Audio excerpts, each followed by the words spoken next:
hopefully this works.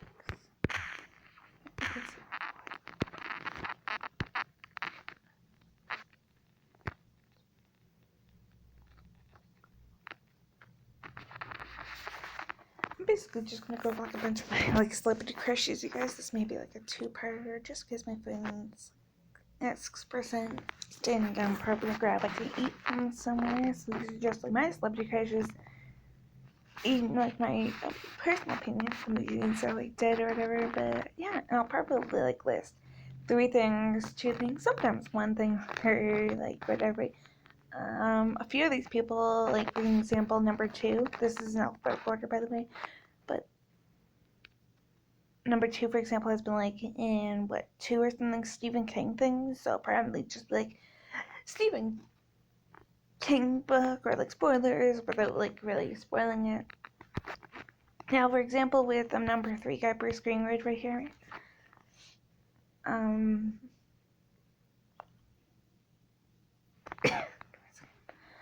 But yeah, he's in like 2 Stephen King properties, but it'll probably be like a sequel or something.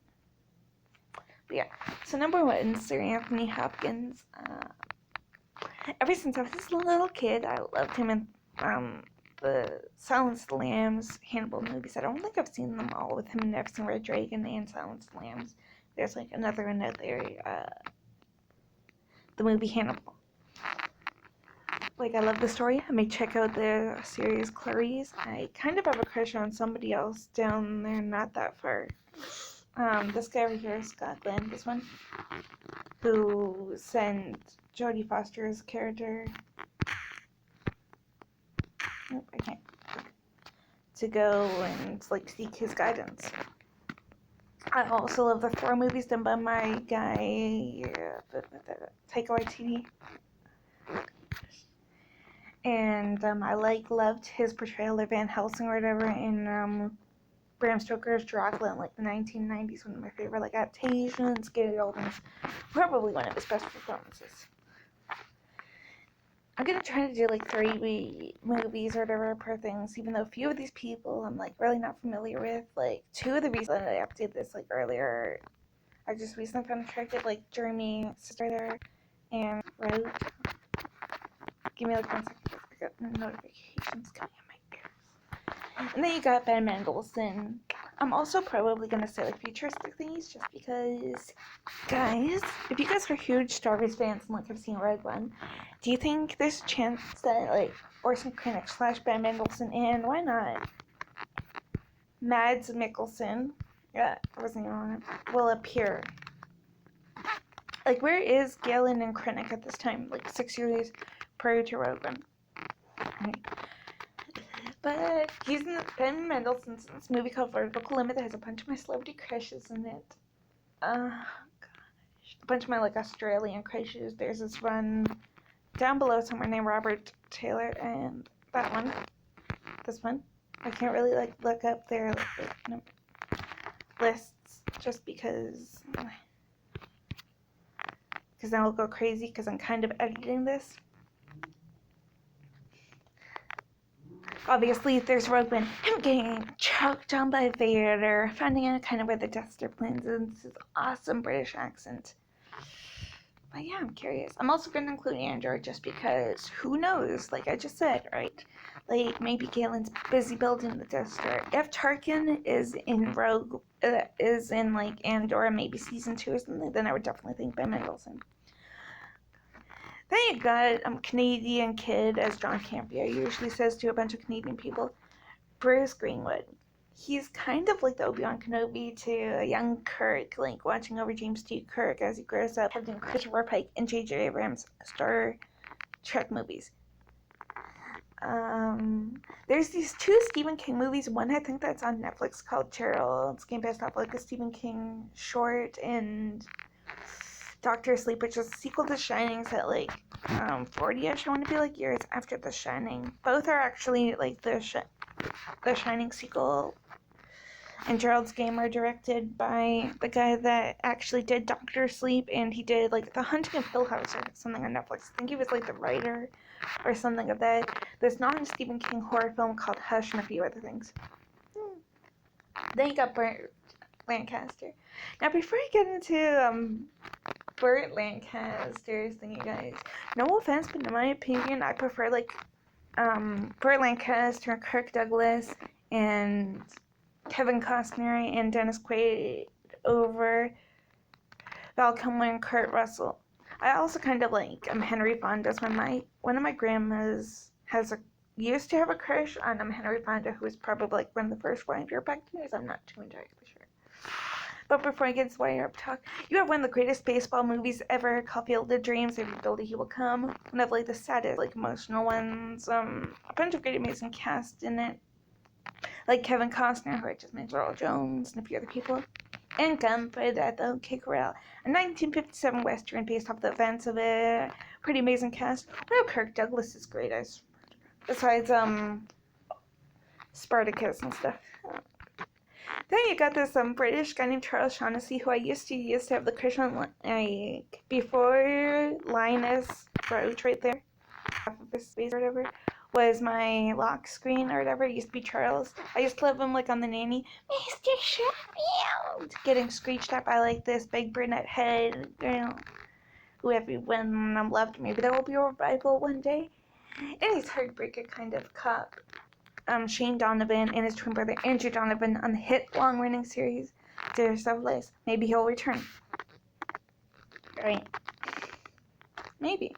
Especially like after like COVID, or if he got his shots, then maybe he'll come back. The storyline fits.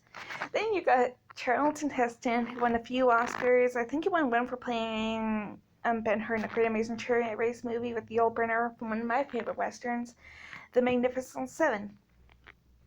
He's also known for being, I think he was a CGI'd ape or whatever in Tim Burton's remake of Planet of the Apes, and the one that had Mark Wahlberg, and he was Mark Watney or whatever, the original astronaut that went to the Planet of the Apes in like 1960s original. And he's also known as for seeing the passage of the Ten Commandments on the mountains in the Ten Commandments. Then you got Christian Slater. He's known for this popular movie with one of my main crushes, Pedro Pascal, and a Chloe Can Be Heroes, which is popular like Shark Boy, We'll Have a Girl, Spy Kids like movie. He's known for replacing maybe one of his friends back then, Blake River Phoenix, in Interview with Vampire. River Phoenix was supposed to be like Christian Slater's character, and the River Phoenix died in like 1993 of like drugs or something, and then they even paid a little tribute to him. He's in one of my favorite like adaptations of Robin Hood. Like maybe it's because of Alan Rickman's performance and a few others, but Robin Hood, Prince of Thieves, and one of my favorite Western movies. Oops, sorry. My phone was like shutting off. That has a few of these people in it, like Kiefer Sutherland, and a few other people coming up, called Young Guns too. Oops. Then you've got this kind of Christopher Allport. He's known for, in a way, I think, leaving like a trail of breadcrumbs for one of my other Christians named William Peterson to go find out where William Dafoe's evil, menacing counterfeiter character is. There's also this film called Savage Weekends, kind of like a whodunit mystery kind of thing from like 1970s, probably like when horror films were at their best. Like with like Friday the 13th, and then probably like around the corner from there, like 1980s, 70s, or whenever. And obviously there's this horror Christmas movie called Jack Frost. I like love it. It's like not that scary, even though I'm terrified of some scary movies. Then again, that explains why I love The Omen with Gregory Peck and like some Stephen King properties. But yeah. Then you got Clint Eastwood. He's probably one of the oldest living ones on my list. But I own a bunch of his movies, you guys. He's like 4 days older than me, but like 62 years older than me too, I think. Because like I'm currently 27. He's gonna be 90 May 29th, I think. But yeah, I love Dirty Harry. It's like one of these cop movies where he breaks the rules and he has some of the best like insults of all time. Do you feel lucky, punk? He actually has a look like of a son who's like 30-something who could maybe be like a younger Harry Callahan in the Dirty Harry franchise when he's like a prequel to it. He's known for Unforgiven, one of the greatest Western movies of all time. I always kind of quote in my head the Makujla thing for $1 Baby, the I love you, my darling. Where's my friend Jackson when you need me? YouTube doesn't like me because I tried to do this live, but I could not like screen share him or whatever this. But then you got David Hasselhoff. He's known for talking to this artificial intelligent type car named Kit in the series called Knight Rider. I've never seen Knight Rider, but I probably should because James Wan's supposed to do a remake or whatever, a movie adaptation of it. Then you got him like running in like a Speedo life jacket type armor thing in this series called Baywatch, which I used to watch reruns of. I don't think the channel has Baywatch, which kind of sucks because I recently like moved into an apartment like in December. But yeah, I don't even think I can like watch like the Mr. and Sheffield, the nanny series anymore with Charles in it. But yeah, great. Then you got Dennis Quaid. He's one, like I said beforehand about the wire thing, he's one of my favorite dog holiday actors ever. He's in this film called The Right Stuff that has a bunch of my crushes in it. I will probably say that whenever I go to one. Like one's coming up soon, like Ed Harris here there is in the, it's called The Right Stuff. There's this really inspirational sad kind of movie called I Can Only Imagine, based off of like real life events. It's like really sad. I'm gonna do like 3 movies for different purposes. And then you got Donald Sutherland.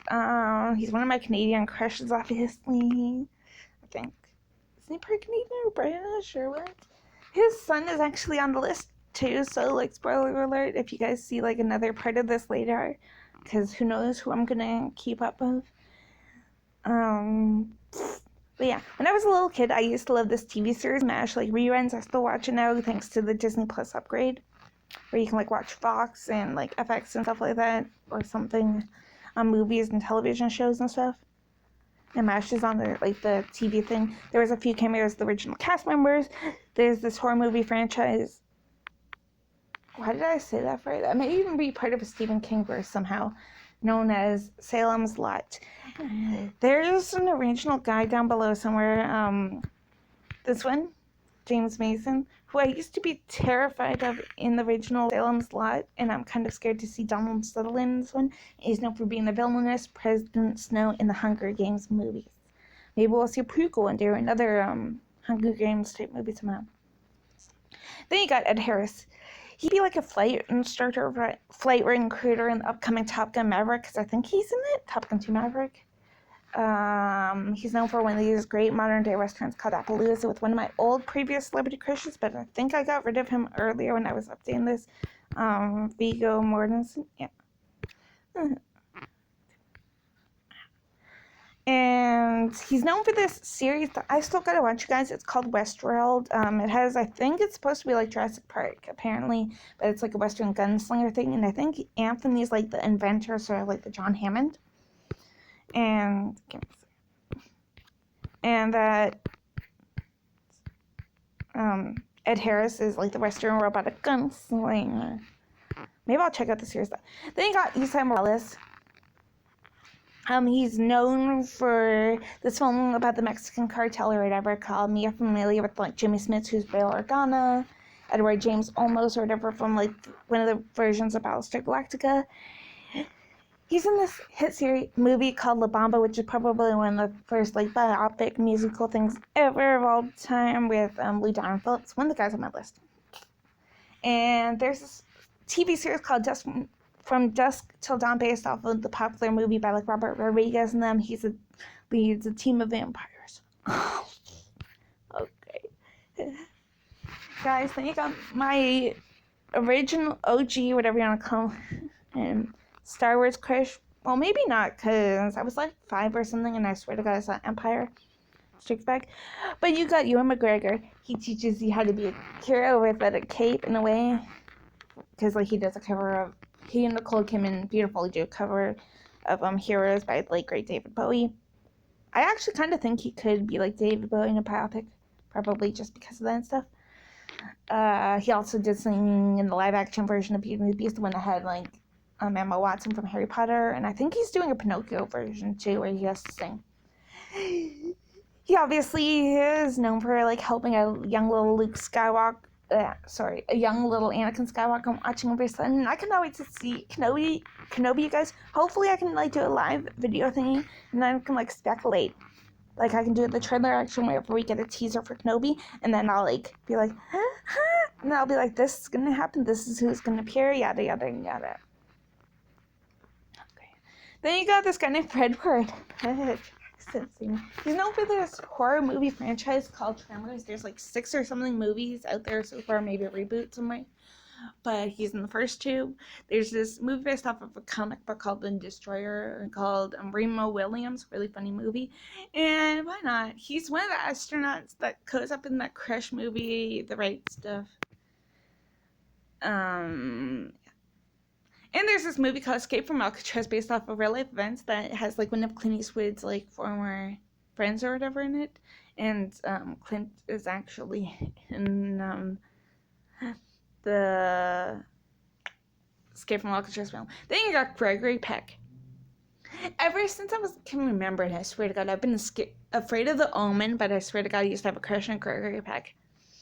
2 of the recent guys actually added to this list, named Linus Roach and Jeremy Sisto.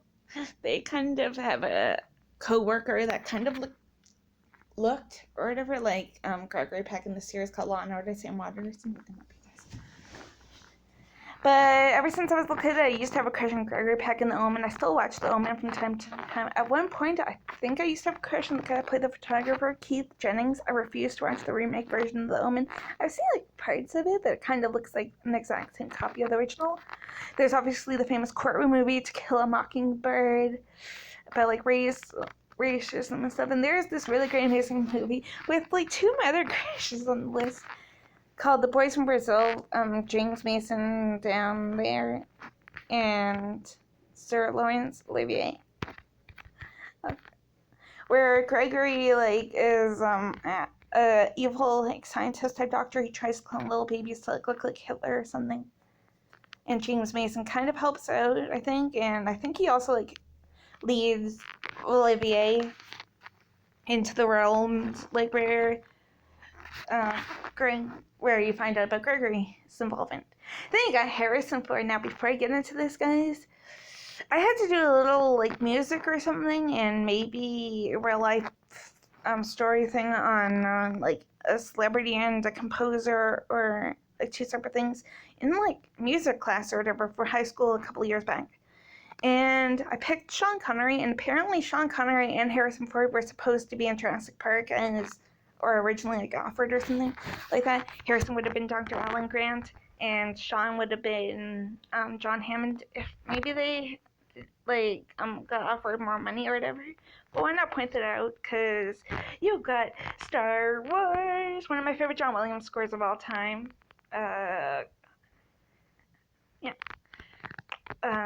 Him being friends with the walking carpet, cool ships, amazing cast, amazing crew. You got Indiana Jones. I cannot wait to see what James Mangold does with the final one. Cannot wait to see who they bring back. If they bring back anybody, what they're gonna do. Like, maybe they could do something, which I think they may do with that Lando upcoming series, like have somebody being like Sean Patrick Flannery or something like that. He was a young Indiana Jones in, like, this TV series Chronicle. He maybe is, like, in, like, his 30s or something, or maybe he could be like a young Indiana Jones or something. And, like, they could like have Harrison Ford telling the story like a narrator thing, like sort of like Billy D. Williams could do, and then they could do like Donald Glover, depending on what it is, live action or not in live action. Then you got The Fugitive, one of my favorite movies of all time. I quote it again, John Williams' famous theme as well for the Indiana Jones thing, but I quote and like have a few fan theories on The Fugitive thingy, like did so and so kill so and so, or what, which explains a few little thingies, right? But yeah. Then you got Harvey Keitel. I mean, he's known for this hit movie called Taxi Driver, which I'll bring up later, which is an influence for one of my favorite Joaquin Phoenix films ever. He's known for threatening Whoopi Goldberg, one of my favorite religious / singing movies, Sister Act. And he's known for sending a young Edward Norton or whatever to go team up kind of with Sir Anthony Hopkins in this film called Red Dragon, which is kind of maybe like at the end of Red Dragon. It seems like it's like a couple of days before the Clarice Starling thing. Harvey Keitel is the detective Jack Crawford, played by like Lawrence Fishburne in the Hannibal series. Then you got James Cromwell. He's a priest in the remake and the Donald Sutherland version of Salem's Lot. He's the farmer in the film Babe, like the talking pig one, and he's also, sorry about that, a worker at NASA, I think, that sends up Clint Eastwood, Donald Sutherland, Tommy Lee Jones, and this guy named James Garner to go fix Space Shuttle in this film called Space Cowboys. And actually, there's this movie. It's called, it's probably 1976, I would say. Burt Reynolds is character in the original. Eddie Albert or whatever from Green Acres, this like old 1960s or something TV series, is James Cromwell's character. But Burt Reynolds to appear, and Burt has more of a cameo, like not really a cameo, but like a larger role as like this elderly football player that's like been in hiding, kind of. And Ed Lauter is this guy named Captain Connery in the original, but the guy that, and he's like best friends with Warden Hazen, played by James Cromwell in the remake. And Ed Lauter is original, like his character is played by one of my crushes, like down below. Then you got James Mason. He's known for scaring the crap out of me in the original Salem's Lot. He's kind of leads the trail of breadcrumbs and helps out Gregory Peck in The Boys from Brazil.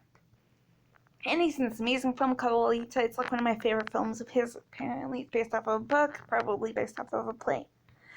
Okay. Then you got this guy named Jeremy Sisto. He's kind of known as like the wacky nerd kind of guy, slacker thing in the hit movie Clueless from like the 1990s. And he's one of the like hottest cops on Law and Order. Watch me say this at Jeremy Sisto at Lioness. Then you got Joaquin Phoenix. He's known for winning a Golden Globe. I think he should have won an Oscar, no offense, for Walk the Line. He did his own singing, great amazing cast. I can always see what James Mangold does with Indiana Jones and maybe futuristic other movies. Give me a second, I need a breather. And then there's obviously You Were Never Really Here. Kind of like there's a movie called Taken.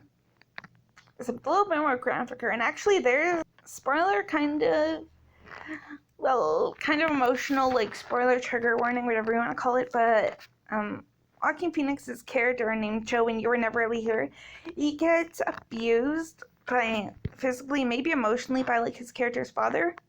And I think the mother gets like abused physically, emotionally as well by the father. And there's flashbacks of younger Joe, played by the kid that plays Bruce Wayne in Joaquin Phoenix's Joker movie, you guys. I cannot wait to see what they do next. Are we gonna get a Joker sequel too? And actually, guys, I thought of this really great, amazing theory. So I was recently rewatching, because Linus is in Batman Begins as Thomas Wayne. But here, I'll get like these guys type thingy on. Hopefully I'll rewatch this later. Here, I'll put it like this. My phone's gonna die. But so like, you know how in Batman Begins, when like at the end when you get the Joker card, what are the chances that Matt Reeves is gonna do that, you guys, and like hint at a futuristic Joker? Maybe Joaquin Phoenix. Maybe even though his thing would not probably work. Maybe William Dafoe? Willem? I have no clue how you pronounce his name. Sorry. But yeah. Let me know what you guys think as well. Like, will we see Arthur Fleck / Joker again? I'll be back later, maybe, or something, with the Kevin Costner, Kiefer, Lance Henriksen, and everybody else. Bye, guys.